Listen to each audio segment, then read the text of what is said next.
Angela March, tu es notre deuxième artiste pour Collider. On est vraiment très heureuse de t'avoir. Tu es une artiste de Québec. On est chez toi, dans ta maison et ton atelier.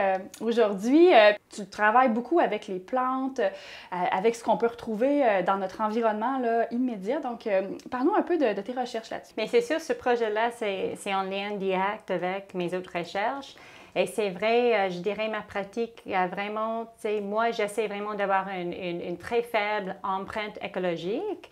Ce que ça veut dire que de consommer très peu quand je fais des œuvres, ça fait un gros défi, mais j'ai découvert que c'est très faisable, en effet. C'est plus faisable qu'on pense. Et en effet, beaucoup de mes projets ont inspiré aussi un changement dans ma vie personnelle. Ce projet-là, c'était vraiment en lien avec cette pensée de vouloir créer, parce que c'est un besoin ancré en moi depuis que j'étais très jeune, mais aussi un besoin, moi je dirais, je suis militante depuis aussi mon petite enfance. J'avais circulé une pétition à mon école primaire contre la styromus à l'époque, quand on avait les problèmes avec l'ozone. Donc, je suis très militante, puis active aussi. Donc, j'avais ce besoin-là de comme réunir les deux aspects de moi. Et puis, donc, tous mes projets sont portés aussi à notre relation avec la nature. C'est comme une recherche intime pour connexion avec la nature, mais tout en voulant avoir une cohérence entre ma pensée puis ma pratique.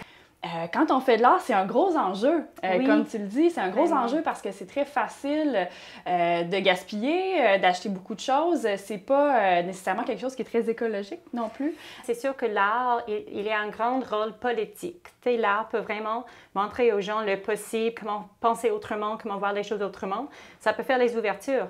Ceci dit, est-ce que ça nous donne la permission d'être polluantes, d'être gaspillantes, d'être des grands consommateurs? Selon moi, non. De faire de l'art, c'est vraiment de porter attention. On est vraiment quand on fait de l'art, on est dans un état d'attention intense.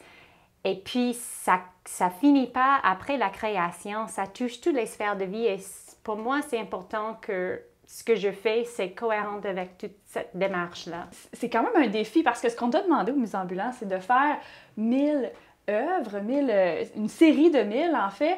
Et ça, pour une artiste qui travaille avec la récupération, avec la conscience écologique, c'est quand même un très bon défi. Comment tu as reçu cette commande-là quand on t'a appelé pour ça?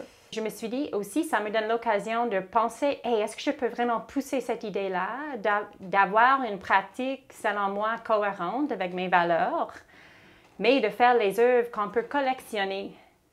Oui, bon défi. C'est comme, puis je le ferai comment? Donc, j'ai commencé à faire des recherches. Puis finalement, ce sont les estampes woodblock japonais qui m'ont attirée parce que là, c'est pas toxique.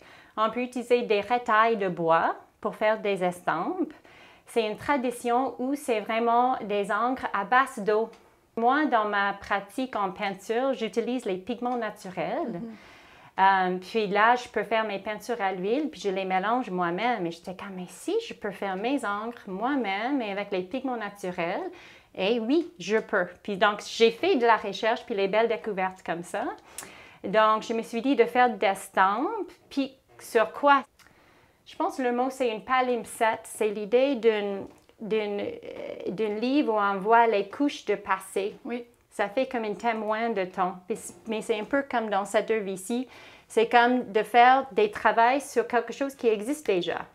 Donc, ça, c'est les affiches MDF que j'ai utilisées où je les sable pour enlever une grande partie de l'image.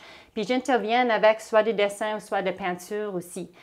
Alors, j'avais cette idée-là, mais est-ce que je peux aller avec sur quelque chose qui existe déjà? Puis, le papier journal, ça m'a attirée un peu parce que moi, je dis toujours, quand j'étais à la maîtrise, j'ai dit, je lis pas beaucoup sur l'art, je lis beaucoup d'actualité, les enjeux écologiques, puis c'est mon devoir de lire le journal tous les jours. Je le vois ça comme un devoir citoyen de faire ça. Alors, j'ai décidé d'essayer de faire de l'estampe sur du papier journal, puis ensuite de les coller avec une pâte nori que je vais vous montrer comment faire à la main sur du carton pour que ça soit solide. Et je me suis dit, si chacune est unique, j'interviens après l'estampe, j'interviens avec la peinture en mica or, avec un pinceau. Mais chaque est en dialogue. Alors, c'est comme l'estampe est en dialogue avec le papier journal. Ensuite, la peinture doré, c'est en dialogue avec l'estampe.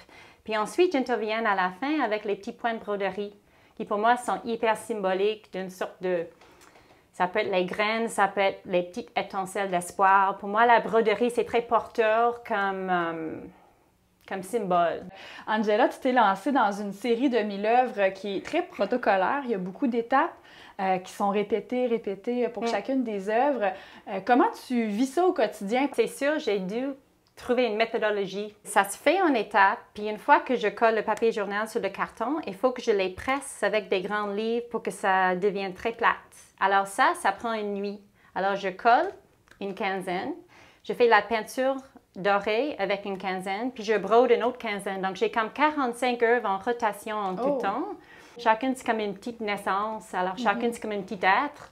Ça fait que c'est toujours intéressant. C'est comme de travailler, moi je le vois vraiment, de travailler comme sur une immense œuvre. C'est pas 1000 petits exemplaires, c'est comme 1000 petites parties d'une très grande. Oui, quand même, c'est un gros processus. Oui. Merci beaucoup, Angela. Mais merci à toi pour l'invitation.